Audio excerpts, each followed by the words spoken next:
విశ్వాసముతో కూడిన విధేయత వలన ప్రయోజనాలు ఏంటి, అవిధేయత వలన వచ్చే నష్టాలేంటి? విధేయత వలన కలిగే ప్రయోజనములు, అవిధేయత వలన వచ్చే నష్టాలు, ఈ రెండవ సెషన్ లో మనము ఆలోచన చేయడానికి సిద్ధపడదాం. విశ్వాసముతో కూడిన విధేయత. ఈరోజు విశ్వాసము అనగానే ఎప్పుడు నమ్మకము ప్లస్ విధేయత, ఇది ఎప్పుడు స్టాండర్డ్ గా మర్చిపోకూడదు. నమ్మడం కాదు, ఆ నమ్మిన దానికి విధేయత చూపించడమే విశ్వాసం.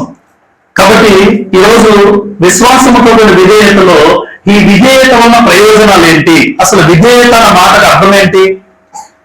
ఒబీడియన్స్ అంటాం ఇంగ్లీష్ లో. విధేయత అన్న మాటకు అర్థం ఏంటంటే ఆజ్ఞను గైకొనుట, ఆజ్ఞను గైకొనుట, ఆజ్ఞను అనుసరించుట లేదా మాట వినుట. సమూయేలు గ్రంథం 15వ అధ్యాయం 22వ వచనంలో సమూయేలు గారు ఏమని మాట్లాడుతున్నారో ఒక్కసారి చూడండి. మొదటి సమూయేలు గ్రంథం 15వ అధ్యాయం, సమూయేలు మొదటి గ్రంథం 15వ అధ్యాయం 22వ వచనంలో, అందుకు సమూయేలు తాను సెలవిచ్చిన ఆజ్ఞను ఒకడు గైకొనుట వలన యెహోవా సంతోషించినట్లు ఒకడు దహన బలులను అర్పించుట వలన ఆయన సంతోషించునా? ఆలోచించుము. బలులు అర్పించుట కంటే ఆజ్ఞను గైకొనుటయు పొట్టేళ్లకు అర్పించుట కంటే, అండర్లైన్ చేసుకున్నాము, మాట వినుట అంటే దహన బలులు, కొవ్వు, పొట్టేళ్లు అర్పించడం కంటే ఏది శ్రేష్టము? మాట వినడం శ్రేష్టం. ఈరోజు ఒక ఆయన 10,000 రూపాయలు కానుక వేస్తున్నారు, సంఘం అందరికన్నా నేను ఎక్కువ వేస్తున్నాను, ఆరాధనకి రాడు. కానుక అందరికన్నా ఎక్కువ వేస్తున్నాడు ఆయనే, కాదనం లేదు. ఒక మంచి ఉద్యోగ స్థితిని దేవుడు ఇచ్చాడు, అందరికన్నా ఎక్కువ కానుక వేస్తున్నాడు, ఆరాధనకు రాకపోతే నువ్వు కానుక వేసినా ఏకపోయినా ఆరాధన ప్రాముఖ్యం, మాట వినడం శ్రేష్టం, తర్వాత నువ్వు వేసింది. అందుకే ఇక్కడ ఏమన్నారంటే తాను సెలవిచ్చిన ఆజ్ఞను ఒకడు గైకొనుట వలన ఎవరు సంతోషిస్తారు అంటే, ఈరోజు ఇక్కడ మనందరం కూడా మాట వినడం విధేయత అయితే, ఆ విధేయత చేసినటువంటి వ్యక్తిని చూసి దేవుడు సంతోషిస్తాడు. ఎప్పుడైతే తాను సెలవిచ్చిన ఆజ్ఞ పాటిస్తున్నారో, ఒక భర్తగా భార్యను ప్రేమిస్తుంటే దేవుడు ఇష్టపడతాడు ఆ వ్యక్తిని. ఎందుకంటే నేను చెప్పిన ప్రకారమే ఈ భర్త తన కుటుంబంలో జీవిస్తున్నాడు, నేను ఇచ్చిన ఆజ్ఞ ప్రకారం భర్తగా తన జీవితం నడిపించుకుంటున్నాడు, ఒక భార్యగా తన జీవితం తను నడిపించుకుంటుంది, భర్త విషయంలో, కుటుంబం విషయంలో. అంటే ప్రతిదీ కూడా దేవుడిచ్చిన ఆజ్ఞ నేను ఆయన సెలవిచ్చిన ఆజ్ఞ నేను పాటిస్తున్నానా, నేను గైకుంటున్నానా? ఎందుకంటే దేవుడికి కావాల్సింది మాట వినడమే. నువ్వెంత కానుకిచ్చావు సెకండరీ, నువ్వెంత పరిచయం చేసావు సెకండరీ, ఎంత ఘనంగా పాడావో సెకండరీ, ఎంత గొప్పగా వాక్యం చేసావు సెకండరీ. ముందు దేవుడు మాట వినే నువ్వు బతుకుతున్నావా, నువ్వు జీవిస్తున్నావా, అది ప్రాముఖ్యం. దేవుడికి మాట వినడం శ్రేష్టం అని చెప్తున్నాడు. కాబట్టి ఈరోజు విధేయత అనగానే మాట వినుట లేదంటే ఆజ్ఞను గైకొనుట. ఇప్పుడు విధేయత వలన ప్రయోజనాలు ఏంటి అంటే, విధేయత వలన మనం పొందుకునే ప్రయోజనాలు ఏంటి అంటే, మొట్టమొదటిది దేవునితో చదువుదాం, దేవునితో సంబంధం బలపడుతుంది లేదా బలపరచబడుతుంది. అంటే విధేయత చూపించడం వల్ల దేవునితో సంబంధం ఎలా బలపరచబడుతుంది, దేవునితో వ్యక్తిగతంగా సంబంధం ఎలా బలపరచబడుతుంది? యోహాను రాసిన మొదటి పత్రిక, యోహాను రాసిన మొదటి పత్రిక, యోహాను రాసిన మొదటి పత్రిక 1వ అధ్యాయం 5 నుండి 7 వచనాలు.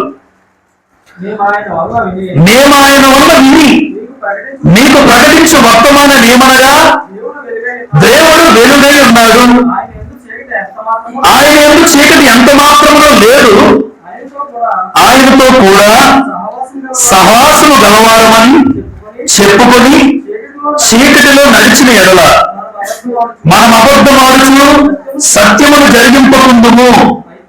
అయితే దేవుడు ఎక్కడున్నారు?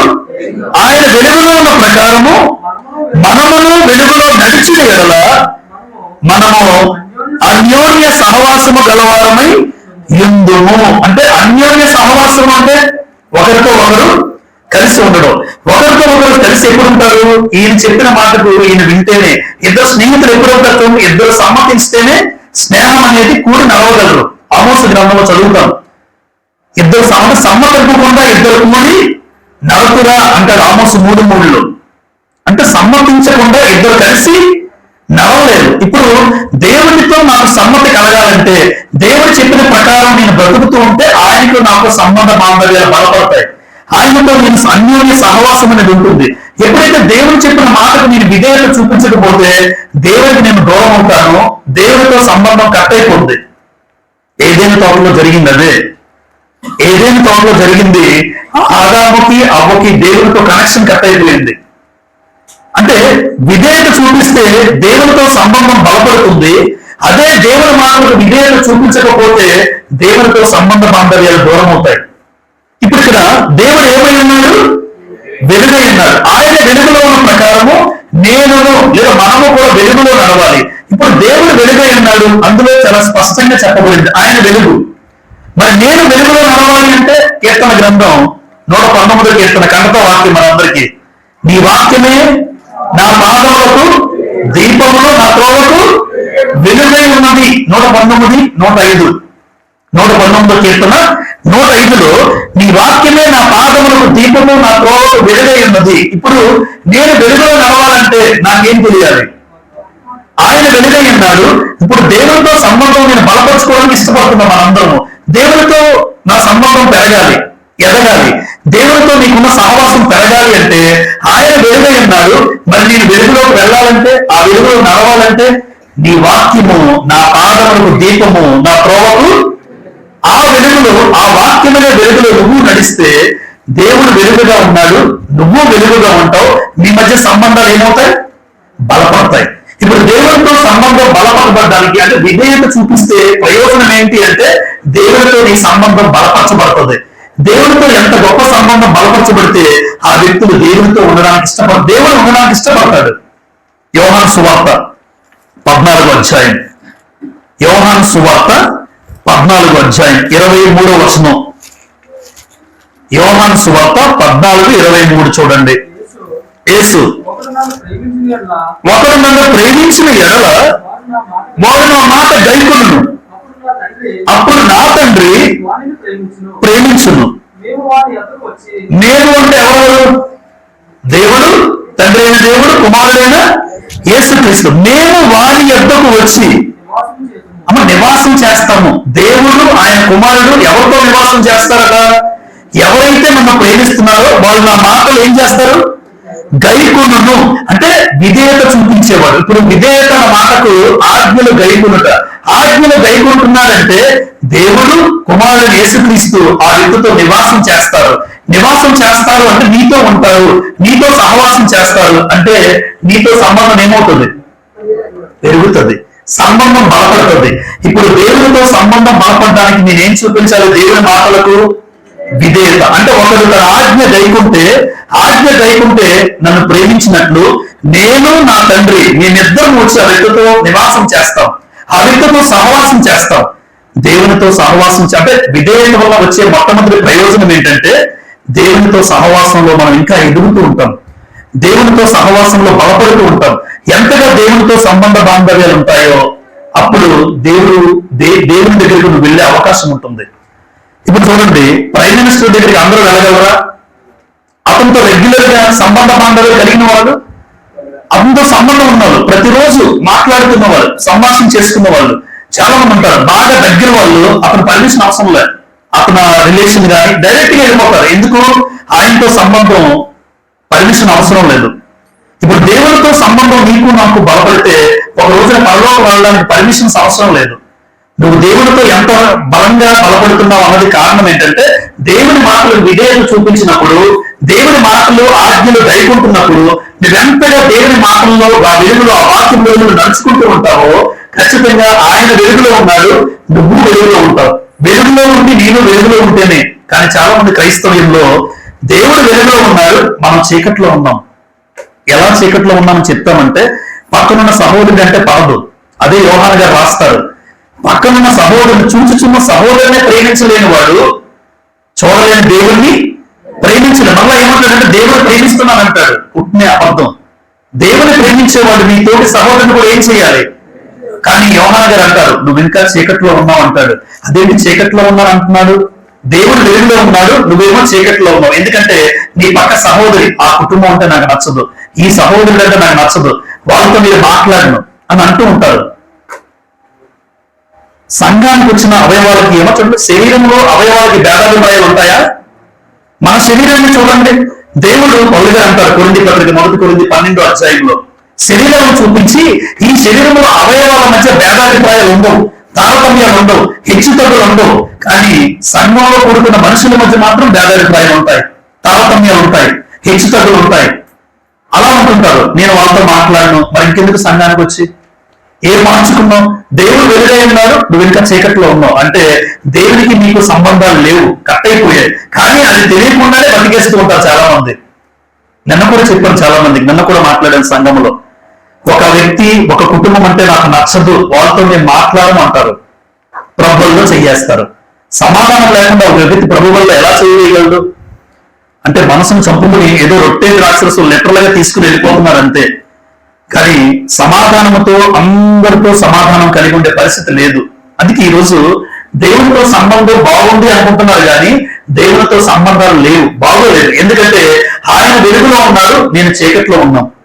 నేను ఇంకా పాపపు జీవితంలో జీవిస్తూ ఉన్న వాళ్ళు కూడా లేకపోలేదు. కాబట్టి మొట్టమొదటిగా విధేయత వల్ల ప్రయోజనం ఏంటి అంటే దేవునితో సంబంధం ఏమవుతుంది? బలపడుతుంది. అలా దేవుడితో సంబంధం బలపడాలి అంటే ఎంత ఎక్కువగా నువ్వు వాక్యం చదువుతూ ఉంటావో, ఎంత ఎక్కువగా ఆ వాక్యపు వెలుగులో నీ జీవితాన్ని దేవుని మాటకు లోబడి జీవిస్తూ ఉంటావో, దేవుడు ఖచ్చితంగా నీతో సంబంధాన్ని పెంచుకుంటాడు. దేవుడు నీతో ఉండడానికి ఇష్టపడతాడు. చెప్పారు కదా, మేము వాళ్ళ దగ్గరకు వచ్చి నివాసము, ఎవరి దగ్గర నివాసం చేస్తారయ్యా? తండ్రి కుమారుడు అంటే ఎవరైతే నా ఆజ్ఞను గైకుంటారో, ఎవరైతే నా మాటలు వింటారో వాళ్ళతో నేను సహవాసం చేస్తాం. ఇది మొట్టమొదటి విషయం.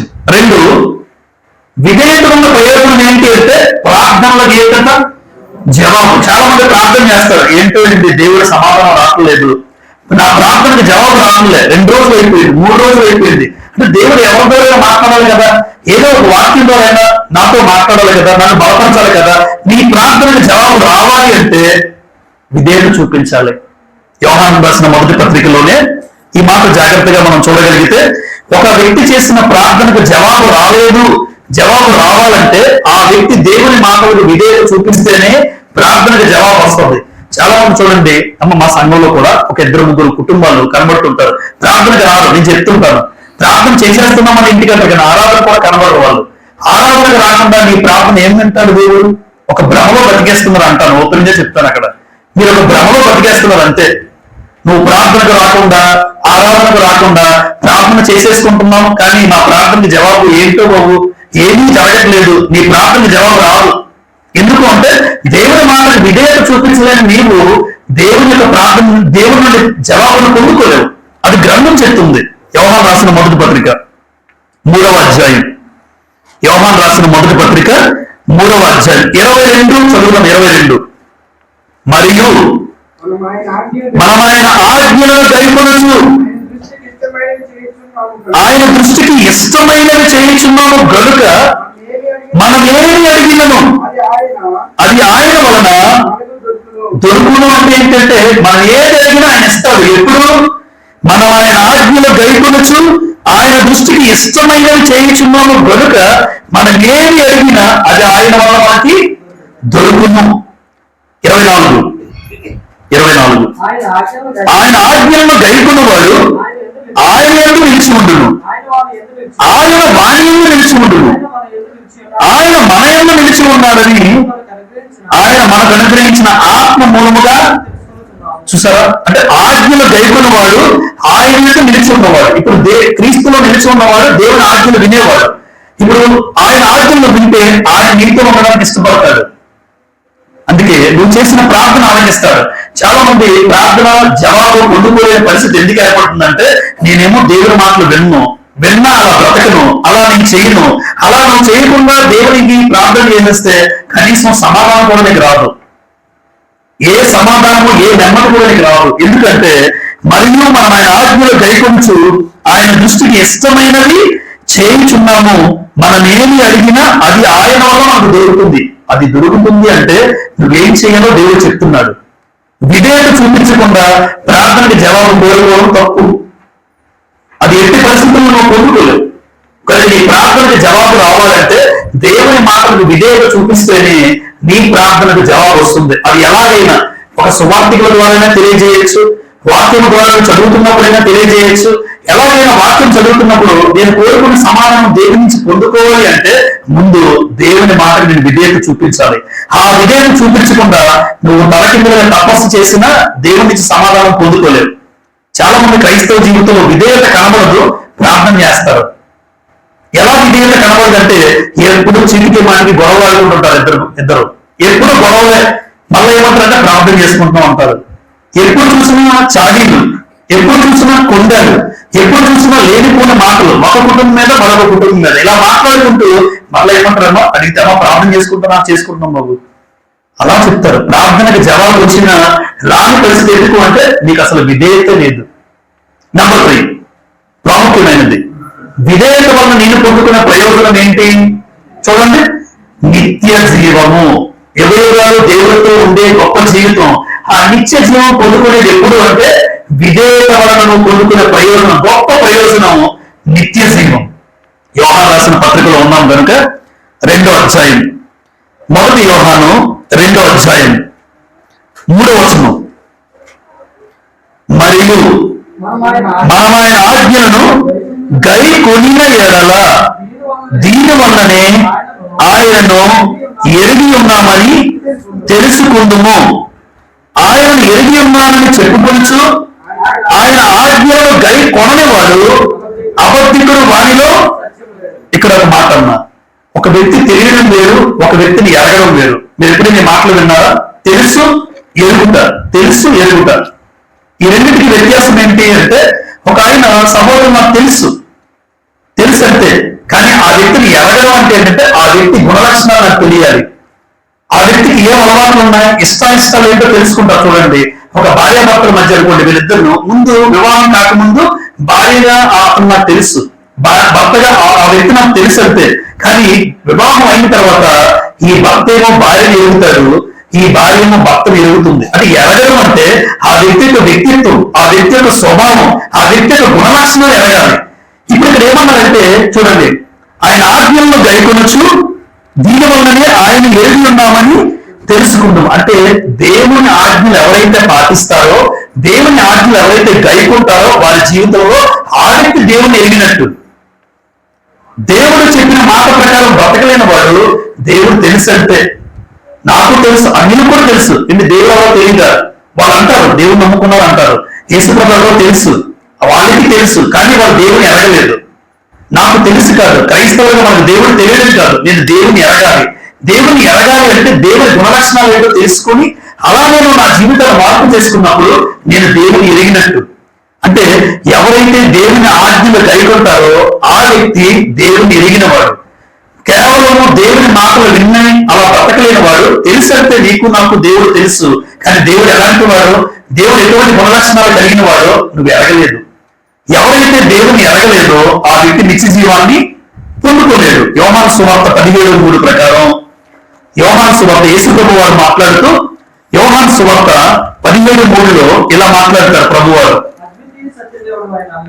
కరెక్ట్, అద్వితీయ సత్య దేవుడు అయిన నిన్నును నీవు పంపిన యేసుక్రీస్తును. అంటే ఎరగకపోతే నిత్య జీవం లేదా?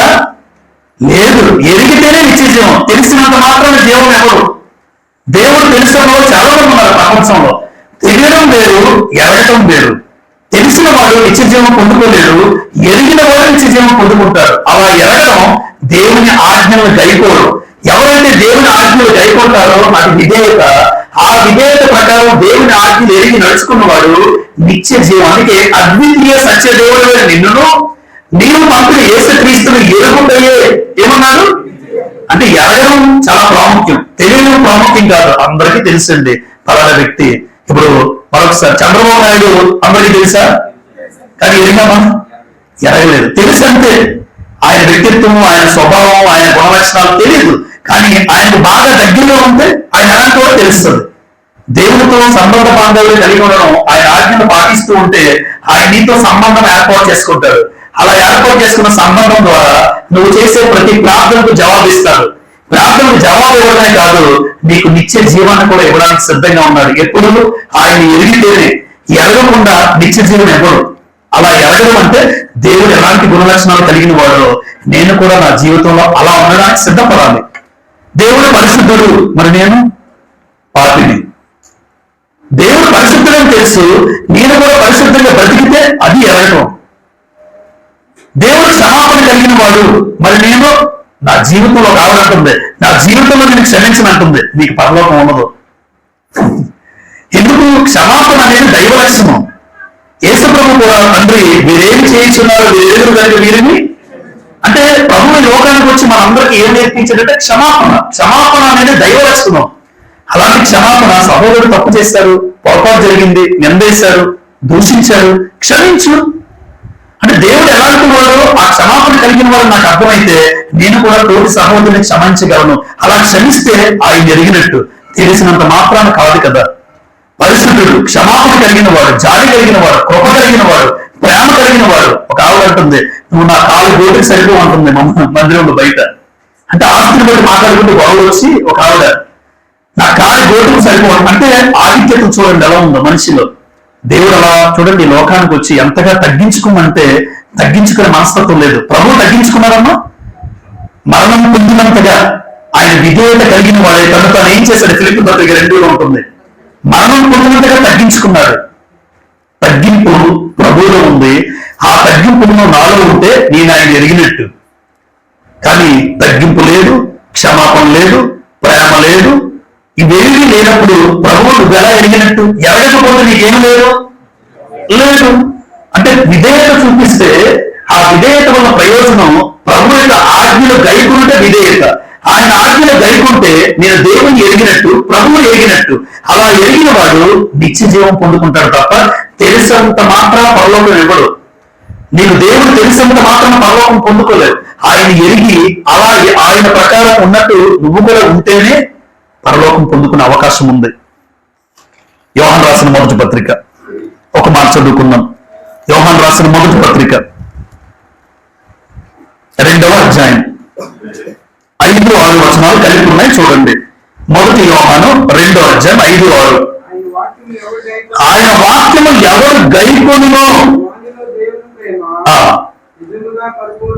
చూసారా? వాక్యం గైకొన్న వాళ్ళు ఎవరి ప్రేమ ఉంది? దేవుని ప్రేమ నిజంగా పరిపూర్ణమయ్యను.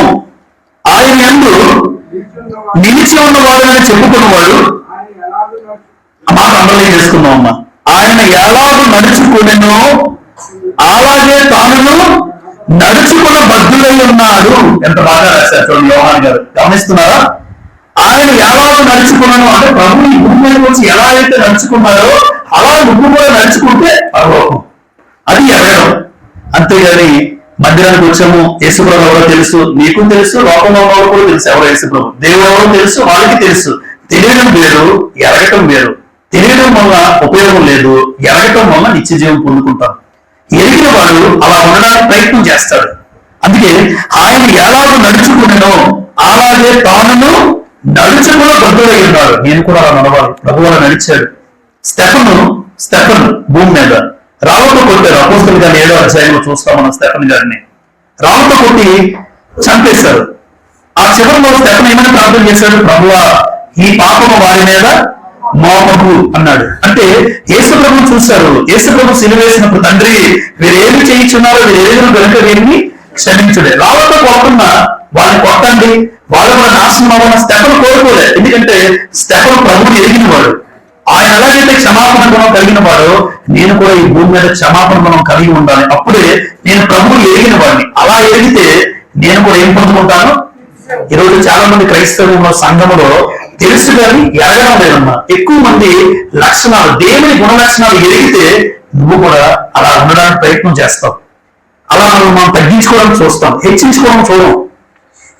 నెంబర్ 4, విజయవంతమైన జీవితం. అంటే విధేయత వలన ఒక వ్యక్తి విజయవంతమైన జీవితం పొందుకునే అవకాశం ఉంది. యెహోషువ గ్రంథం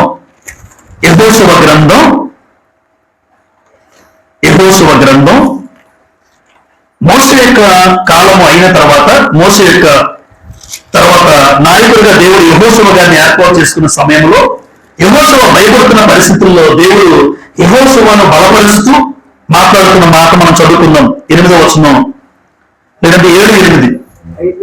అయితే నీవు నిబ్బరము కలిగి జాగ్రత్త పడి బహుధైర్యముగా ఉండి నా సేవకుడైన మోషే చూసారా నీకు ఆజ్ఞాపించిన ధర్మశాస్త్రం అంతటి చొప్పున చేయవలెను. నీవు నడుచు ప్రతి మార్గమున చక్కగా ప్రవర్తించినట్లు నీవు దాని నుండి కుడికి గాని ఎడమకు గాని తొలగకూడదు. 8. ఈ ధర్మశాస్త్ర గ్రంథమును నీవు బోధింపక తప్పిపోకూడదు. దానిలో వ్రాయబడిన వాటన్నిటి ప్రకారము చేయుటకు నీవు జాగ్రత్త పడినట్లు దివారాత్రము దాన్ని ధ్యానించిన ఎడల నీ మార్గమును వర్ధిల్ల చేసుకుని చక్కగా ప్రవర్తించడవు. అంటే ఒక వ్యక్తి మార్గాన్ని వర్ధన చేసుకోవడం అంటే విజయవంతమైన ఒక జీవితం పొందుకోవాలి. ఒక మంచి జీవితం, విజయవంతమైన జీవితాన్ని పొందుకోవాలి అంటే దేవుడు చెప్తున్నాడు యెహోషువకి, నీవు ఈ ధర్మశాస్త్ర గ్రంథాన్ని ఏం చేయాలనో కుడికి గాని ఎడమకు గాని తొలగిపోకూడదు అన్నారు. అంటే ఈ గ్రంథాన్ని విడిచిపెట్టి నువ్వు తిరగద్దు. ఏదైతే ఆజ్ఞాపించానో అలా నువ్వు చెయ్యి, అలా నువ్వు ప్రవర్తించు. యెహోషువ నువ్వు అలా ప్రవర్తిస్తే మోషేకు తోడుగా ఉన్నట్టు నీకు నువ్వు తోడుగా ఉంటాను. నీ మార్గాన్ని కూడా నువ్వేం చేస్తావు? వర్ధిల్ల చేసుకుంటావు. అందుకే చూడండి 1వ కీర్తన కడప వాక్యం, యెహోవా ధర్మశాస్త్రం అందు ఆనందించు దివారాత్రము దానిని ధ్యానించువాడు అతడు నీటి కాలంలో ఎవరు నాటబడినదే ఆకువాడక తన కాలం మీద పలవించి చెప్పువలే. అంటే ఎవరు వర్ధిల్లుతారు? ఏ వ్యక్తి అయితే విధేయత చూపిస్తాడో, ఏ వ్యక్తి అయితే దేవుడి మాటలు బట్టి ఆయన ఆజ్ఞలు వేయకుంటూ నడుస్తాడో, ఏ వ్యక్తి అయితే వాక్యానుసారంగా ధర్మశాస్త్రాలను బట్టి కుడికి గాని ఎడమకు గాని తొలగిపోకుండా ఆ వాక్యాన్ని బట్టి అడుగులు వేస్తూ ఉంటాడో ఆ వ్యక్తి జీవితం వర్ధిల్లుతుంది, ఆ వ్యక్తి జీవితం అభివృద్ధి చెందుతుంది. కాబట్టి ఒక విజయవంతమైన ఫలభరితమైన జీవితం కోసం గ్రంథాన్ని ప్రతిదినము చదవండి ప్లీజ్. అందరికి రిక్వెస్ట్. చదువుతున్న వాళ్ళు ఉంటారు మీలో, ప్రతిరోజు అన్నం తినకపోతే నేను ఉండలేను అని మీరంటే వాక్యం చదవకపోతే నేను ఉండలేను అని అనాలి. ఈరోజు వాక్యం చదవకపోతే నేను ఉండలేను, గ్రంథం చదవకపోతే ప్రార్థన చేసుకోకపోతే నేను ఉండలేను, అది చేయండి. నిజంగా మన జీవితాలు ఆత్మీయంగా ఎంత వర్ధిల్లుతాయో, ఆత్మీయంగా ఆ వర్ధిల్లని జీవితం ఒక రోజు నాకు ఎంత ప్రయోజనం తీసుకెళ్తుందో నీకు. కానీ అన్నం అయితే తింటున్నాం కానీ వాక్యం చదవకపోయినా పర్లేదు అనుకుని వెళ్ళిపోతున్నాం అంతే. ప్రతిరోజు కొంత సమయాన్ని కేటాయించుకుని వాక్యం, ఎంత పెద్ద ఉద్యోగస్తుడు అయినా ఏ స్థితిలో ఉన్నా ప్రార్థనా జీవితం, వాక్యం చదివే అలవాటు. అందుకే ఎంత ఎక్కువగా వాక్యం చదివితే అంత ఎక్కువగా నువ్వు ప్రకాశిస్తావు. నీ అడుగులు తడబడవు, నీ కాళ్ళు జారవు, నీ అడుగులు తడబడవు, నీ యొక్క కాళ్ళు తొట్టిరలదు. ఎందుకు తొట్టిరలదు అంటే వాక్యం వెలుగులో నీ జీవితం. అందుకే అక్కడ యెహోషువకి నువ్వు వర్ధిల్లుతో నీ జీవితం బాగుంటుంది, భవిష్యత్తులో ఇశ్రాయేలుని చక్కగా నడిపిస్తావు, నువ్వు చక్కగా ప్రవర్తిస్తావు, ఎదుటివాడు చక్కగా నడిపించగలవు. అమ్మ వాక్యము బాగా చదివిన వ్యక్తి బాగా ఉండి ఎదుటివాడు కూడా ఏం చేయగలడు? నడిపించగలడు. నేనే వాక్యం చదవకపోతే, నాకే వాక్యం తెలియకపోతే, అందుకే ఎంత ఎక్కువగా వాక్యం చదివితే అంత ఎక్కువగా మన కాళ్ళు మన యొక్క జీవితం ప్రకాశిస్తుంది. సుమారుగా ఎక్కువగా నేను ఒక ప్రారంభ స్థితిలో 6 గంటలు చదివేవాడిని రోజులో వాక్యం, 6 hours ప్రారంభంలో. అలా 6 గంటలు ప్రతిరోజు. ఎందుకంటే చాలా మంది అడుగుతారు, కదా మీరు 2019లో వాక్యం స్టార్ట్ చేశారన్నారు. అవును, 2019లోనే వాక్యం చెప్పడం ప్రారంభించాను. తక్కువ సమయంలోనే దేవుడు అనేక విషయాలు నేర్పించడానికి గల కారణం ఒకటే, ఎక్కువగా వాక్యం చదవడం. ఎందుకంటే నేను బాగుండాలి, నేను అడుగులు తడవకుండా ఉండాలి, మరికొంతమంది బిడ్డలను తయారు చేయాలి, సంఘాన్ని బలపరచాలి, సంఘాన్ని స్థిరపరచాలి అని 5 రోజులు ప్రార్థన పెట్టాను సంఘంలో. ఒక సోమవారం శనివారం మినహా మిగిలిన ప్రార్థనలన్నీ సంఘంలో ఉంటారు సంఘస్థులు అందరూ. సుమారుగా ఆదివారం ఎక్కువ మంది వచ్చినా 40 మందికి 30 మందికి తగ్గకుండా ప్రతి మిగిలిన ప్రార్థనలు వస్తూ వాళ్ళు చక్కగా నడవగలుగుతున్నారు. ఈ రోజున మంచి స్థాయిలో ఉన్నారు, సంతోషం. ఎందుకంటే ఎంత ఎక్కువగా ప్రార్థనలు, ఎంత ఎక్కువగా వాక్యాలు వింటూ ఎదుటి వాళ్ళని బలపరుస్తూ ఉంటే ఆ కుటుంబాలు కట్టబడాలి, కుటుంబాలు స్థిరపరచబడాలి, కుటుంబంలో ఎవ్వరూ పాడవకూడదు. అంటే మీరు మీ పనులు చేసుకుని సాయంత్రం అయ్యేసరికి మందిరానికి వచ్చేసేయండి, దేవుని మాటలు విందాం, దేవుని మాటలు నేర్చుకుందాం.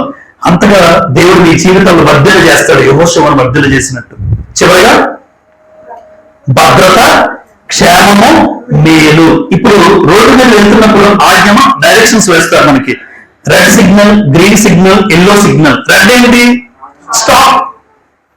ఎల్లో అంటే మూవ్ అవుతాడు, స్లోగా మూవ్ అవుతాడు. ఎల్లో సిగ్నల్ అది వెళ్ళదు. గ్రీన్ అంటే ఓకే, పర్మిషన్ గ్రాంటెడ్, మీరు వెళ్ళిపోవచ్చు. అంటే ఈ ఆజ్ఞలు ఎందుకు ఇచ్చారు, ఈ సింబల్స్ ఎందుకు పెట్టారు అంటే మనకి ఏం ఇస్తాయి, మనకు భద్రత. లేదంటే అది ఏమనుకోండి, ఎవరు ఇష్టం వచ్చినా వెళ్ళుకుంటుంటారు, వచ్చేస్తుంటారు, యాక్సిడెంట్స్ అవుతూ ఉంటాం, ఉదయాన్ని చూస్తూ ఉంటాం, సిగ్నల్స్ ఉండవు, ఎవరి మట్టుకు వెళ్ళుకుంటుంటారు. కానీ రోడ్డు మీద మనుషుల భద్రత కోసం గవర్నమెంట్ వాళ్ళు కూడా కొన్ని సిగ్నల్ వ్యవస్థలు ఏర్పాటు చేశారు. అది మీకు భద్రత, అది మీకు క్షేమం, అది మీ కుటుంబానికి మేలు. మరి దేవుడిచ్చినటువంటి ఆజ్ఞలు, దేవుడిచ్చినటువంటి మాటలు, దేవుడికి విధేయత చూపిస్తే నువ్వు పొందుకునేది ఏది అంటే నీ జీవితంలో భద్రత, నీకు క్షేమం, నీకు మేలు. యోహాను రాసిన మొదటి పత్రిక 5వ అధ్యాయం, యోహాను రాసిన మొదటి పత్రిక 5వ అధ్యాయం 3వ వచనం. 5:3, మనం ఆయన ఆజ్ఞలు గైకొనుటయే దేవుని ప్రేమించుట, ఆయన ఆజ్ఞలు. ఆమె ఏమన్నారు, నువ్వు భారంగా ఫీల్ అయితే భారమే. చాలా మంది సినిమా చూడకూడదండి, మరి నీకు భారంగా ఉంది, మరి సినిమా చూడకూడదు అంటే కష్టం అన్నమాట. నీకు భారంగా ఉంది, కానీ దేవుడిచ్చిన భవిష్యత్తులో భద్రత, ఆ క్షేమం అనేది నీకు అర్థం కావట్లేదు. ఎక్కడ పడితే అక్కడికి వెళ్ళకూడదండి అంటే క్రైస్తవ్యం అనగా రూల్స్ అండ్ రెగ్యులేషన్స్ ఎక్కువైపోతాయి అంటూ ఉంటారు. కానీ దేవుడు ఏమంటారు తెలుసమ్మా, నా ఆజ్ఞలు భారంగా మీరు ఫీల్ అవ్వకండి. ఆజ్ఞలు భారమైనవి కాదు, ఈ ఆజ్ఞలు పాటించే వాళ్ళకి భద్రత ఉంది. ఈ ఆజ్ఞల భద్రత, క్షేమం ఉంది. నీ ఆత్మకు భద్రత, నీ ఆత్మకు క్షేమం. మన్నైనది ఎక్కడికి వెళ్తుంది, ఆత్మ దేవుని దగ్గరికి వెళ్ళాలంటే భూమి మీద ఉన్నప్పుడు ఈ ఆజ్ఞలు భారం అనుకోకు, కష్టం అనుకోకు. కొన్నిసార్లు చూడండి, తల్లిదండ్రులు చెప్తూ ఉంటారు, నాన్న అక్కడికి వెళ్ళొద్దురా, అమ్మ చెప్తుంటారు అది చెయ్యొద్దురా అంటే ఇది కష్టం, అమ్మ అన్నిటికీ ఇబ్బంది పడుతున్నారు అమ్మ నాన్న అనుకుంటాం. కానీ వాళ్ళు ఎందుకు చెప్తున్నారో అర్థం చేసుకుంటే అక్కడికి వెళ్తే నీకు ప్రమాదం, అక్కడికి వెళ్తే నీకు మంచి జరగదు, నీకు నష్టం జరుగుతుంది అని తెలుసుకుని ఈ తల్లిదండ్రులు అనుభవించారు కనుక, అనుభవపూర్వకంగా మనకన్నా ముందున్నారు కనుక నీకు ఏది మంచిదో ఏది చెడుదో పిల్లలకు చెబుతూ ఉంటారో దయచేసి యవనస్తులు మీరు వినాలి. ఎందుకంటే నాకన్నా ముందు తెలిసిన వాళ్ళు, ఏది మంచో ఏది చెడ్డో నాకన్నా అనుభవం ఉన్నారు. కాబట్టి ఆ తల్లి వద్దంటే వద్దు, ఆ తండ్రి వద్దంటే వద్దు. మరి ఈ తండ్రి, మన ఆత్మలకు క్షేమం కలగాలి, మన ఆత్మకు భద్రత కలగాలి, నీ జీవితం ఎప్పుడు కూడా ఎదురుగాలో దేవుడితో ఉండాలంటే ఈ భూమి మీద విధేయత కలిగిన జీవితం. దయచేసి నా ఆజ్ఞలు భారం అనుకోకండి, నా ఆజ్ఞలో భద్రత ఉంది, నా ఆజ్ఞలో మీకు క్షేమం ఉంది. భూమి మీద ఉన్న సిగ్నల్ వ్యవస్థలు మనకు క్షేమాన్ని ఇస్తే దేవుడిచ్చినటువంటి ఈ విలువైన మాటలు, ఈ విలువైన ఆజ్ఞలు నాకు భద్రత, నాకు మేలు, నా ఆత్మకు భద్రత. ఇది విధేయత వల్ల ప్రయోజనములు. అలాగే అవిధేయత వల్ల వచ్చే నష్టాలు. అవిధేయత గురించి పాట పాడారు బ్రదర్, విధేయత అవిధేయత. ఇప్పుడు అవిధేయత వల్ల వచ్చే నష్టాలు ఎన్నో ఉన్నాయి. అవిధేయత అనగానే దాని అర్థం ఏంటి అంటే ఉద్దేశపూర్వకముగా, దాని అర్థం ఒరిజినల్ గా ఉద్దేశపూర్వకంగా. హెబ్రీలో ఉన్న మాటకి గ్రీక్ లో తెలుగులో దాని అర్థం ఏంటంటే అవిధేయత అనగానే మాట వినకపోవడం అంటాం. అలా కాకుండా ఉద్దేశపూర్వకంగా తిరుగుబాటు చేయడం అంట, అది ఒరిజినల్ మీనింగ్. అది సింపుల్ గా అవిధేయత అంటే మాట వినలేదు, కరెక్టే, కాదనడం లేదు. కానీ దేవుని దృష్టిలో దీనికి అర్థం ఎలా చెప్పారంటే ఉద్దేశపూర్వకంగా దేవుని మాటకు తిరుగుబాటు చేయట. అదంత ఘోరంగా ఉందో చూడండి. అంటే కావాలని బుద్ధిపూర్వకంగా దేవుడి మీద, దేవుడి మాటకు తిరుగుబాటు చేయడం అవిధేయత, డిస్ఒబీడియన్స్ అన్నారు మనకి. ఇప్పుడు అవిధేయత వల్ల వచ్చే నష్టం నెంబర్ 1. ఏది అవిధేయత అంటే దేవుడు వద్దు అని చెప్పింది చేయడం. చేస్తారా? దేవుడు వద్దు అంటారు, ఆ వద్దు అనేది చేస్తారు. ఆదికాండం 2వ అధ్యాయం 16-17లో ఒకసారి ఒక్కొక్క వచనం చూసుకుంటూ మనం ముందుకు వెళ్దాం.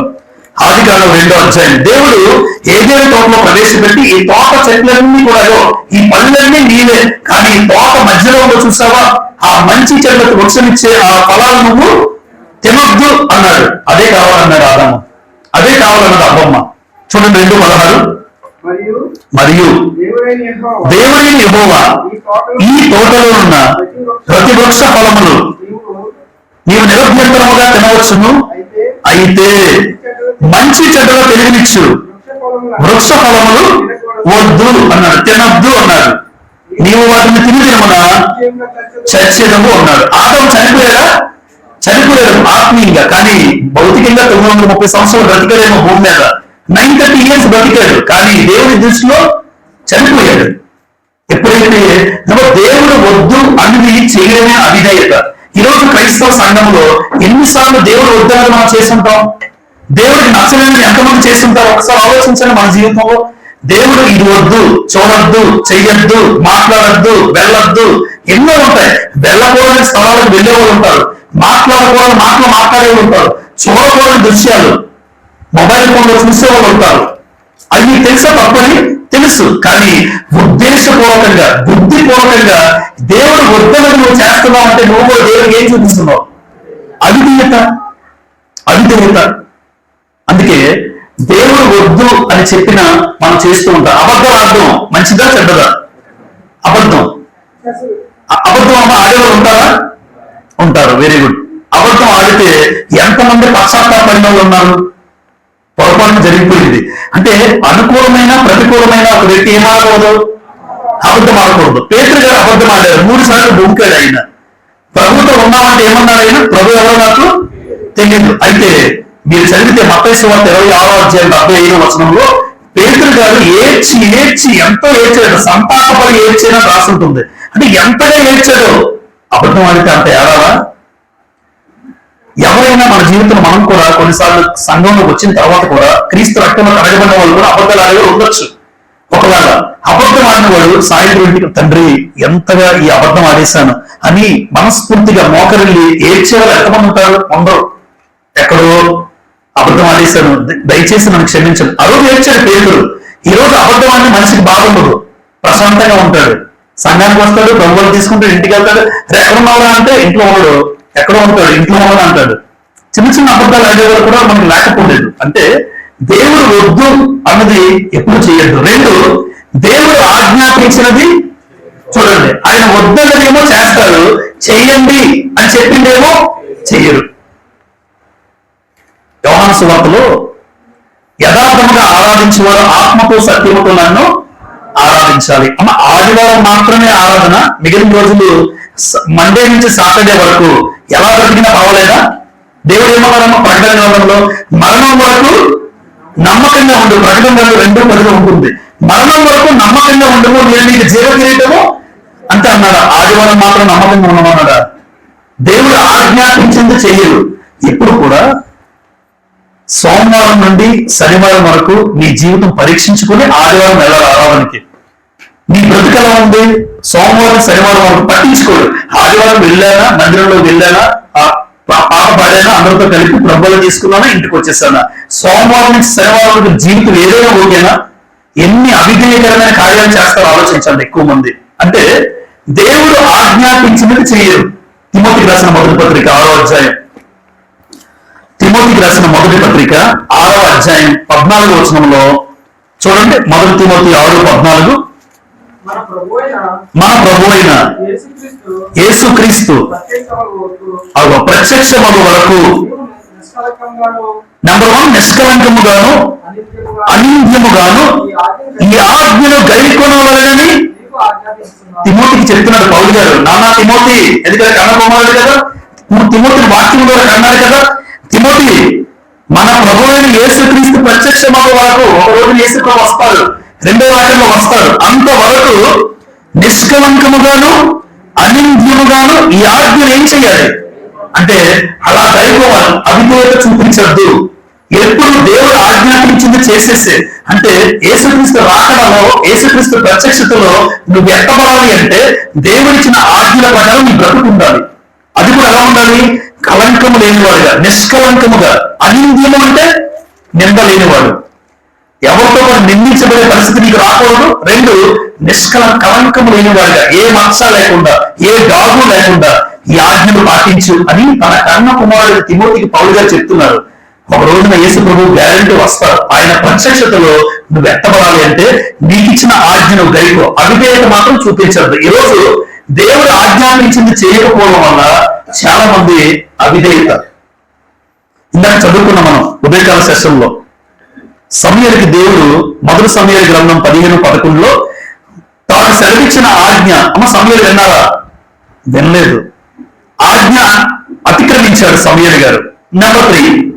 నెంబర్ 3 దేవుని వాక్యానికి ఎక్కువ మంది చేస్తారమ్మా. దేవుని వాక్యానికి కలపడం తీసివేయడం, దేవుని వాక్యానికి కలపడం తీసివేయడం చాలా పొరపాటు. ఇది ఎంత పెద్ద పొరపాటు అంటే దేవుని వాక్యానికి ఏది కలపకూడదు. ఇప్పుడు లెంట్ డేస్ అంటే మీకు తెలుసో లేదో, లెంట్ డేస్ అంటారు. ఒక ఆయన వస్తుంటా అంటున్నాడు, బాబు చికెన్ తినేస్తున్నావా అని అడుగుతున్నాడు. చికెన్ ఏం తినకూడదా? లెంట్ డేస్ లో చికెన్ తినకూడదు, వివాహాలు చేసుకోకూడదు. నువ్వు కల్పిస్తారా? మీరు కల్పిస్తారు. దేవుని వాక్యానికి ఎక్కడ ఉంది చూపించండి ఒకసారి లెంట్ డేస్ అని. యేసు ప్రభు ఆయన బాప్తిజం పొందిన తర్వాత 40 రోజులు శ్రమ పడ్డాడంటే, ఉపవాసములు శ్రమ పడ్డానికి ఏదైనా ఇప్పుడు శ్రమ దినాలు అన్నారు. లెంట్ డేస్ అంటున్నారు. చికెన్ తినకూడదు అంటున్నాడు ఆయన, వీళ్ళు చేసుకోకూడదు. చూసారా? అంటే వాక్యానికి ఏం చేశారు? అనేక మంది మనుషులు కల్పించిన పద్ధతులు, దైవోపదేశాలని బోధిస్తున్నారు సంఘాలలో అనేక మంది. ద్వితీయోపదేశ కాండము 4:2 ఈ మాట రాయబడి ఉంది. ద్వితీయోపదేశ కాండము 4:2 ఒకసారి చూడండి.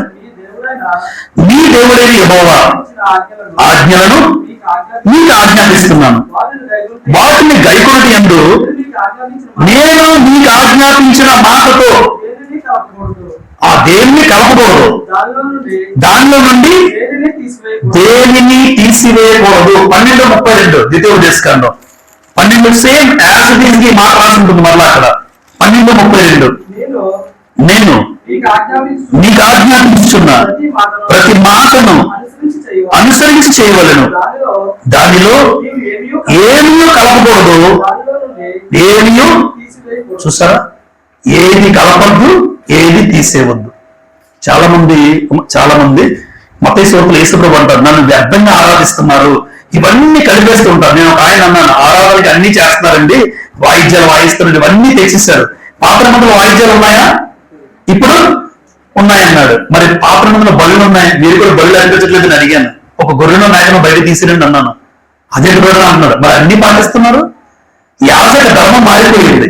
అప్పుడు యాజకుడు వేరు, ఇప్పుడు యాజకుడు వేరు. అప్పుడు ప్రధాన యాజకుడు వేరు, ఇప్పుడు ప్రధాన యాజకుడు వేరు. అన్ని మారిపోయే. వాయిద్యాలు తీసుకొచ్చారు, అన్ని చేస్తున్నారు. మరి బలులు మీ మందిరం ఆరాధనలో కూడా ప్రతి ఆదివారం ఒక గొర్రె మేక బయట తీసిరండి బ్రదర్, అప్పుడు మీరు బాగా చేస్తున్నారు అన్నాం. అదేలా చేస్తాం అంటున్నాడు. అన్ని అక్కడ తీసుకొచ్చాడు. చూసారా? అంటే దేవుని వాక్యానికి కలిపి చేరిపోయి అనేక మంది ఉన్నారని గ్రంథం చెప్తుంది. 2 కొరింథీ 2వ అధ్యాయం 17వ వచనం. కొరింథీయులకు రాసిన 2వ పత్రిక 2వ అధ్యాయం 17వ వచనం. కావున చాలిన వాడెవడు? పౌలు చెప్పుకుంటున్నారు. ఆయన ఏమని చెప్తున్నాడంటే, మేము దేవుని వాక్యాన్ని కలిపి చెరిపెడు అనేకుల వలె ఉండక నిష్కాపట్యము గలవారమును దేవుని వలన నియమింపబడిన వారమై ఉండి క్రీస్తు నందు దేవుని యొక్క బోధించుచున్నాం. చూసారా? అంటే అనేకులు వాక్యానికి కలిపి స్పాట్ చేస్తున్నారు. మేమైతే దేవుని వాక్యాన్ని ఏమీ కలపట్లేదు. కలిపితే మా దేవుని వాక్యానికి ఏది కలిగినా దేవుని వాక్యం మారిపోతుంది.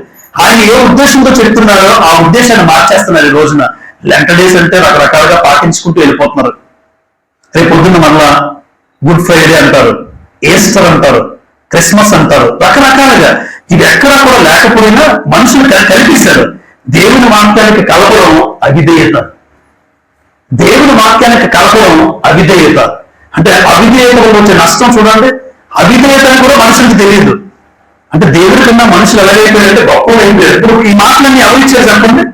దేవుడు పరిశుద్ధాత్మ ద్వారా రాయించారు. ఆయా ప్రవక్తల ద్వారా, ఆయా ప్రవక్తలు భక్తుల ద్వారా రాయించాడు. అంటే దేవుడి మాటలకు నువ్వు కలుపుతున్నావు అంటే దేవుడి కన్నా నువ్వు గొప్పవి మరి. అంతే కదా? ఇప్పుడు ఏంటని నువ్వు కలుపుతున్నావు అంటే దేవుడి కన్నా నువ్వు గొప్ప చేసుకున్నావు. అప్పుడే నువ్వు కలపగలవు. ఆయన మాటలకు ఏది కలపకూడదు, 2 ఏది తీసివేయకూడదు. తీసివేసే పరిస్థితులు కూడా ఉన్నాయి. అపోస్తలుల కార్యం 2:42 ప్రకారం మీ అందరికీ తెలుసు. అపోస్తలుల కార్యం 2:42 వీరు అపోస్తలుల బోధయందును సహవాసమందును రొట్టె విరుచుటయందును ప్రార్థన యందును ఎడతెగక. ఆ రోజు పేతురు ప్రసంగించినప్పుడు పెంతెకోస్తు పండుగ దినాన 3,000 మంది సుమారుగా ఇంచుమించు ఎంతమంది బాప్తిసం పొందారు? 3,000 మంది రక్షణ పొందారు. ఆ 3,000 మంది రక్షణ పొందిన తర్వాత ఏం చేస్తున్నారమ్మా? 4 విషయాల్లో ఎడతెగక ఉన్నారు. నెంబర్ 1 బోధ, వాక్యం వినడం. నెంబర్ 2 సహవాసం. నెంబర్ 3 మరి ఈరోజు నెలకొకసారి, సంవత్సరంకి ఒకసారి తీసేశారు అనమాట. అది దేవుడు చెప్పి ఎడతెగక అన్న మాటకి అర్థం ఏంటంటే గ్యాప్ లేకుండా కంటిన్యూగా ప్రాసెస్ జరగాలి. కానీ మనుషులు ఏం చేశారంటే రొట్టె ఎప్పుడు గురిస్తారంటే నెలకొకసారి ఉంటుంది. ఇంకొక అమ్మాయి మన నుంచి అచ్యుతమ్మ వచ్చింది. ఆ చెల్లి మా సహోదరు ఇంటికి వెళ్ళి శనివారం ప్రభువు రొట్టె విరిచాడు కదా, మీరేంటి ఆదివారం విరుస్తున్నారు? మరొకటి తీసుకొచ్చింది అమ్మాయి. మీరు యేసు ప్రభువుని ధిక్కరిస్తున్నారా అని అడుగుతుందట. ప్రభు శనివారం కదా ప్రభు వల్ల పాటించాడు అంటే అది సబ్బాత దినం, ప్రభువు పాటించింది. ధర్మశాస్త్ర కాలంలో ఉన్నారు కనుక ప్రభువు శనివారం పాటించాడు. మనం ధర్మశాస్త్ర కాలంలో లేవు కదా. అంత జ్ఞానం ఆ చెల్లికి చెప్పిన అర్థం చేసుకోలేని స్థితి. చాలా మూర్ఖంగా వాదిస్తూ ఉంది అమ్మాయి. శనివారం శనివారం శనివారం. మళ్ళా ఇంకొకటి, దేవుడు చెప్పిన రొట్టె వెలుగుట నెలకొకసారి చాలు బ్రదర్, ఒకలేమో సంవత్సరానికి ఒకసారి. ఆ నెలకు ఒకసారి వెళ్తారు. ఇంకో విషయం తెలుసమ్మా, నా దగ్గర తెలిసిన టీచర్స్ ఉన్నారు. వాళ్ళు ఏమంటారంటే క్రైస్తవులే, మీరు సంఘానికి ప్రతి ఆదివారం వెళ్తున్నారు అని అడిగితే ప్రభువులు ఇచ్చినప్పుడు వెళ్తారట. ఎందుకంటే నెలకు ఒకసారి కదా, ఆ రోజు తీసుకోవాలి, మిగతా వాళ్ళు ఇంపార్టెంట్ కాదని చెప్పారట. పర్వాలేదు అన్నారట, తేలిగ్గా తీసుకున్నారు. అవిధేయత కాదు. నా శరీరము తిని నా రక్తము త్రాగువాడే నిత్య జీవము కలవాడు. ప్రభువుని జ్ఞాపకం చేసుకోవాలి, ప్రభు శ్రమను జ్ఞాపకం చేసుకోవాలి. నీకోసం ప్రభు యొక్క త్యాగాలు ఎప్పుడు జ్ఞాపకం చేసుకుంటావు? ప్రతి ఆదివారం విరవాలి, ప్రతి ఆదివారం తాగాలి. ఆయన శరీరాన్ని ఆయన యొక్క రక్తాన్ని జ్ఞాపకం చేసుకునే కార్యక్రమం నువ్వు దూరం అయితే అవిధేయత కాదు. దేవుని వాక్యానికి కలుగుతున్నారు, దేవుని వాక్యానికి తీసేస్తున్నారు. నంబర్ 4, చివరిగా దేవుని ఆజ్ఞను మనకు అనుకూలంగా మార్చుకోవడం. ఇది కూడా ఉంటుంది. దేవుని ఆజ్ఞ అంటారు, కానీ నేను అనుకూలంగా మార్చుకుంటాను. దేవుని ఆజ్ఞ నాకు అనుకూలంగా ఎలా మార్చుకుంటానో అది ఎలా ఉంటుంది అంటే సమూయేలు గ్రంథం చూసి మనం ముగించుకుందాం. చివరిగా సమూయేలు మొదటి గ్రంథం. ఒక వ్యక్తి దేవుని ఆజ్ఞను తనకు అనుకూలంగా ఎలా మార్చుకుంటాడో చూడండి. మొదటి సమూయేలు గ్రంథం 15వ అధ్యాయం 22వ వచనం. మొదటి సమూయేలు 15:22. అందుకు సమూయేలు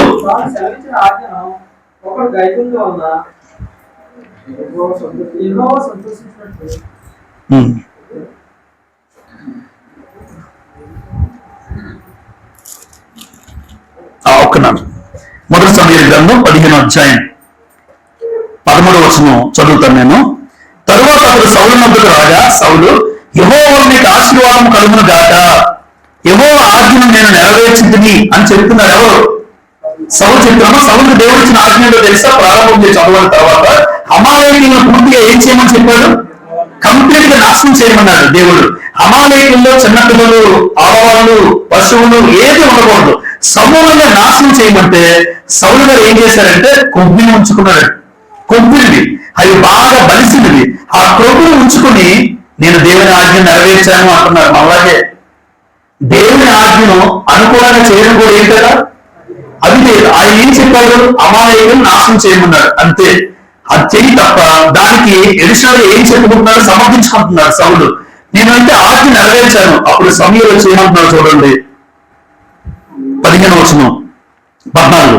సమూయేలు, అలాగైతే నాకు వినబడుతున్న గొర్రెల అరుపులు, ఎడ్ల వెంటలు ఎక్కడివి అని అడిగాను.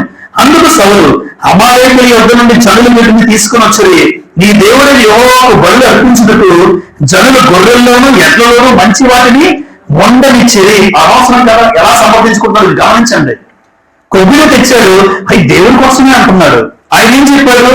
ఏది వద్దు, సమూలంగా నాశనం చేయమన్నాడు. కానీ దేవుని ఆజ్ఞ నెరవేరుస్తున్నట్టుగా మాట్లాడుతున్నాడు, కానీ చేసిన పొరపాటు. మన కొవ్వును మాత్రం వేరే ఉద్దేశంతో ఉంచుకున్నాడు. అంటే మనం కూడా దేవుని ఆజ్ఞను పాటిస్తున్నట్టే ఉంటాం, కానీ మనకు అనుకూలంగా చేస్తాం. ఆయన అలాగే చేశాడు. కానీ జీవితంలో ఏం చేశాడంటే ఏ అమాయకుడు ఏంటో ఉంచేశాడో అదే అమాయకుడి చేతిలో చచ్చాడు సౌలు. ఏ అమాయకుడినైతే వదిలిపెట్టాడో ఆ రోజు అదే సౌలు గారు చంపింది. ఎవరు అంటే అమాయకుడు చంపాడు. చూసారా, దేవుడు ఏదైతే వద్దన్నాడో అది ఉంచినందుకు అదే సౌలు అదే అమాయకుడి చేతిలో చావాల్సి వచ్చింది. అంటే దేవుని ఆజ్ఞను ఎప్పుడు నీకు అనుకూలంగా మార్చుకోకు. ఆయన ఏం చెప్పాడో అది చెయ్యాలి, అంతే. దానికి అడిషనల్ గా నేను దేవుని కోసమే చేస్తున్నాను, ఇది కూడా పర్వాలేదు అన్న ఉద్దేశంతో అనకూడదు. ఆయన చెప్పింది చెప్పినట్లు చేయడమే నీతి. కాబట్టి అవిధేయత, దేవుడు వద్దని చెప్పింది చేయడు, దేవుడు ఆజ్ఞాపించింది చేయకపోవడం, దేవుని వాక్యానికి కలపడం, తీసివేయడం, దేవుని ఆజ్ఞను మనం అనుకూలంగా చేయడం. లేవికాండం 10వ అధ్యాయంలో మీకు ఇద్దరు వ్యక్తులు కనబడతారు, నాదాబు, అబీహు. ఇద్దరికి కూడా ఇచ్చిన ఆజ్ఞ ఏంటంటే మీ దోపాత్రలు తీసుకొని మీరు దూపం వేయండి అంటారు. ఈ నాదాబు, అబీహులు ఏం చేశారంటే ఎక్కడో ఒక అన్యాన్ని తీసుకొచ్చి దూపం వేస్తారు. అక్కడికక్కడ ఆన్ ద స్పాట్ లో వీరిద్దరు ఏమయ్యారు? ఆకాశం నుండి అగ్ని వచ్చి వెళ్ళి కాల్చేసింది. అంటే ధూపం వేయడం ప్రాముఖ్యం అనుకున్నారు, కానీ ధూపం వేయడం ప్రాముఖ్యమే, కానీ ధూపం తీసుకొచ్చి నిప్పును కూడా ఎక్కడి నుంచి తీసుకురావాలి? అక్కడే బలిపీఠం నుంచి తీసుకురావాలి, ఎక్కడో తీసుకురాకూడదు. ఈరోజు చాలా మంది ఏమనుకుంటారంటే ఆదివారం మందిరానికి రావడం ప్రాముఖ్యం, పరిశుద్ధత లేకపోయినా పర్వాలేదు. చూడండి, ఆదివారం మందిరానికి వెళ్తున్నానా లేదా అన్నది చూసుకుంటాడు. అరే నేను పరిశుద్ధంగా ఉంటున్నానా లేదా అనవసరం. దేవుని ఆజ్ఞ చెప్పని చూస్తారా, ధూపం వేసేవాడు అక్కడ ధూపాలు తీసుకుని వేయాలి. ఎక్కడో అన్యాజ్ఞ తీసుకొచ్చి వేశారు, నాదాలు అబీహుడు సజీవంగా అక్కడికక్కడే కాలిపోయారు. అందుకే ఈరోజు మందిరానికి వెళ్ళడం ప్రాముఖ్యమా? అవును. కానీ మందిరానికి వెళ్ళడం ఎంత ప్రాముఖ్యమో పరిశుద్ధతను కాపాడుకోవడం కూడా అంతే ప్రాముఖ్యం. ఏదో వెళ్ళాను వచ్చాను కాదు, వెళ్తున్న నేను పరిశుద్ధంగా ఉంటున్నానా లేదా అన్నది కూడా చూసుకోవాలి. మనం ఏమనుకుంటాం, నేను మందిరానికి వెళ్ళిపోతున్నాను, ప్రతి ఆదివారం వెళ్తున్నాను, ప్రతి ఆదివారం ప్రభుత్వంలో చేయవేస్తున్నాను అనుకుని బతికేస్తూ ఉంటాం. కానీ పరిశుద్ధతను కాపాడుకున్నావా? పవిత్రతను కాపాడుకుని బతుకుతున్నావా? చివరిగా 2 మాటలు అవిధేయుల విషయంలో కొలొస్సీలకు రాసిన పత్రిక 2 రెఫరెన్సెస్ చూసి మనం ముగించుకుందాం సమయాన్ని బట్టి. కొలొస్సీ 3వ అధ్యాయం, కొలొస్సీలకు రాసిన పత్రిక 3వ అధ్యాయం 6వ వచనంలో, కొలొస్సీ 3వ అధ్యాయం, వాటి వలన దేవుని ఉగ్రత అవిధేయుల మీదకి వచ్చును. అవిధేయుల మీదకి ఏమొస్తుందో ఒక రోజున దేవుని ఉగ్రత గ్యారంటీ. ఆ ఉగ్రత ఎవరి మీదకి వస్తుంది? అవిధేయుల మీదకి దేవుని ఉగ్రత వస్తుంది. అవిధేయుడు ఎవరు? ఇప్పుడు వాళ్ళు విన్నాం, వద్దన్నది చేసేవాడు, చెప్పింది చేయలేనివాడు, దేవుని వాక్యానికి కలిపిన వాడు, తీసేసిన వాడు, దేవుని ఆజ్ఞ మనకు అనుకూలంగా మార్చుకుంటూ వెళ్ళేవాడు. ఇది అవిధేయుడు. ఆ అవిధేయుడికి ఏమొస్తుందన్నారు? దేవుని ఉగ్రత. చివరిగా హెబ్రీ పత్రిక 4వ అధ్యాయం, ఈ అవిధేయుడు ఎక్కడికి వెళ్తారో చూడండి, ఎక్కడికి వెళ్ళలేరో చూడండి. హెబ్రీ 4వ అధ్యాయం, హెబ్రీ 4వ అధ్యాయం 6వ వచనం, కాగా ఎవరో కొందరు విశ్రాంతిలో ప్రవేశించుతున్న మాట నిశ్చయము గనుకను ముందు సువార్త విని వాడు అవిధేయత చేత ప్రవేశింపలేదు అన్నాడు. 11 అక్కడే 11. కాబట్టి అవిధేయత వలన వారు ఇశ్రాయేలు పడిపోయినట్లుగా మనలో ఎవరినూ పడిపోకుండా ఆ విశ్రాంతిలో ప్రవేశించుటకు జాగ్రత్త అన్నాడు. ఈ రోజు ఇశ్రాయేలు ప్రవేశించిన స్థలం ఏది? కానాను. భౌతికమైన విశ్రాంతినిచ్చే కానాను. కానీ మనలో ప్రయాణం ఎక్కడికి? ఆత్మ సంబంధమైన కానాను. ఆత్మ సంబంధమైన కానానికి వెళ్లకుండా మనం కూడా పడిపోయే పరిస్థితి దేనిలో ఉంటుందంటే అవిధేయత. ఈ అవిధేయత దేవుని ఉగ్రతకి కారణం. ఈ అవిధేయత నీకు భౌతిక సంబంధమైన కానానికి వెళ్ళలేదు ఇశ్రాయేలు. ఎవరు వెళ్ళారు? నూను కుమారుడైన యెహోషువ, యెఫున్నె కుమారుడైన కాలేబు తప్ప అన్నారు. వాళ్ళిద్దరూ తప్ప మిగతా ఎవ్వరు. ఎందుకు అంటే అవిధేయత వలన వాళ్ళ జీవితాల అరణ్యంలో రాలిపోయారు. ఈ రోజు క్రైస్తవులుగా మన జీవితంలో కూడా ఈ రకమైన అవిధేయత కానీ దేవుని వాక్యం విషయంలో అవిధేయత ఉంటే మనము ఆ పరమ కణాన్ని, ఆత్మ సంబంధమైన ఆ విశ్రాంతి మీరు నేను పొందుకోలేదు. విధేయత చూపించడం వల్ల ప్రయోజనాలు, అవిధేయత వల్ల వచ్చే నష్టాలు, వీటన్నిటికీ ప్రారంభం మూలం విధేయత. విశ్వాసంతో ఆ విధేయత కనుక కనపరచకపోతే కణాను ఆ ఆత్మ సంబంధమైన పరలోకం గురించి మనం ఆలోచించక్కర్లేదు. ఈరోజు మనందరం అందరిలాగా బ్రతకకుండా ఒక ప్రత్యేకమైన విధానం కలిగి మందిరానికి వస్తూ క్రమంగా నడుచుకుంటూ ఆరాధన మానక దేవుడు చెప్పిన ప్రకారం బ్రతుకుతున్నామంటే అక్కడికి వెళ్ళాలనే. అలాంటప్పుడు మన జీవితంలో ఎప్పుడు విశ్వాసాన్ని కాపాడుకోవాలి. పౌలు గారు ఏమంటారన్నా, పౌలు 2 తిమోతి పత్రిక 4:7 మంచి పోరాటము నా పరుగు కడము తెచ్చుకుని విశ్వాసము కాపాడుకుంటుంది. ప్రతి ఒక్క క్రైస్తవుడు కాపాడుకోవాల్సింది ఏది? ఆస్తులు కాదు, అంతస్తులు కాదు, నీ విశ్వాసాన్ని కాపాడుకో. విశ్వాసాన్ని కాపాడుకో. ఒక ఆయన ఉదయకాల ప్రార్థనలో చెప్పినప్పుడు చెప్పాను, మీరు చాలా మంది వినుంటారు. మీలో ఇంటి ముందు 2 నిమ్మకాయలు 3 ఎండుమిరపకాయలు పెట్టేశారు ఇంటి ముందు. మీరు డోర్ తీసినంటే మీ పరిస్థితి ఏంటి? ఒక గుడ్డు కూడా ఉంది. నేను అన్నాను, గుడ్డు ఆమ్లెట్ వేసేసుకో, నిమ్మకాయలు ఉన్నాయా, నిమ్మరసం చేసుకుని తాగి, ఎండుమిరపకాయలు పోన్లేదు, ఈ రోజు బజార్కి వెళ్ళే పరిస్థితి ఎట్లేదు, పోపులు వేసేసుకో, అంతే. అది విశ్వాసం. ఆ నిమ్మకాయలు చూసి గజ గజ గజ గజ లేదు. లోకంలో భయపడచ్చు, వాళ్ళ విశ్వాసం వేరు, నా దేవుడు నన్ను నమ్ముకున్న విశ్వాసం వేరు. నిమ్మకాయలు ఫ్రీగా వచ్చే, గుడ్డు కూడా బాగానే ఉంది, ఇంకా నేను చెదగొట్టు పడేస్తాను, అదొకటి బాధపడుతుంటాను. నేనైతే చెదగొట్టకుండా ఉట్టిగా పెట్టేస్తే బాగున్నాను, ఎందుకంటే చెదగొట్టడం వల్ల ప్రయోజనం లేదు, ఎవరికి ఉపయోగపడదు. అలాంటి వారిని చూసి ఆ విశ్వాసం, మన విశ్వాసం ఎప్పుడు బెదరకూడదు. నిన్ను నమ్ముకున్న దేవుడు గొప్పవాడు. ఈ చిన్నల పనులు ఇవన్నీ కూడా చేసేవాళ్ళు. దానికి ఎట్టి పరిస్థితుల్లో మన విశ్వాసం కాపాడుకోవాలి. మరొక శక్తి లేదు, మరొక ఏది కూడా ఆచారాలు, సాంప్రదాయాలు, కట్టుబాట్లు లేకుండా క్రైస్తవ జీవితంలో విశ్వాసాన్ని కాపాడుకుంటే నిత్య జీవం. కానీ లోపల మన చుట్టుపక్కల వాళ్ళు అనేక మంది గృహ ప్రవేశాల్లో పాలు పొంగిస్తూ ఉంటారు. వీళ్ళు అన్యులు పొంగిస్తారు, మన వాళ్ళు పొంగిస్తారు. ప్రార్థన తప్ప మనకి పాలు పొంగించడాలు, తోరణాలు కట్టడాలు, పెళ్లికి పందిర్లు వేసుకోవడాలు వాళ్ళు చేస్తారు. ఒకటేనమ్మా, అన్యులు చేసినట్టు మన జీవితంలో జరగకూడదు, మన జీవితంలో అలా చూపించకూడదు. ఒక ప్రత్యేకమైన జీవిత విధానం. అందుకే విశ్వాసం ఏం చేయాలి? క్రైస్తవులు కాపాడుకోవాలి. ఆ విశ్వాసాన్ని కాపాడుకోవాలంటే ప్రాముఖ్యమైనది విధేయత. ఆ విధేయత కనపరుస్తూ ప్రయోజనాలు పొందుకొని నష్టాలు ఉన్నాయని భయంతో ఈ లోకంలో బ్రతకాలని నన్ను నేను హెచ్చరించుకుంటూ మీకు మనవి చేస్తున్నాను.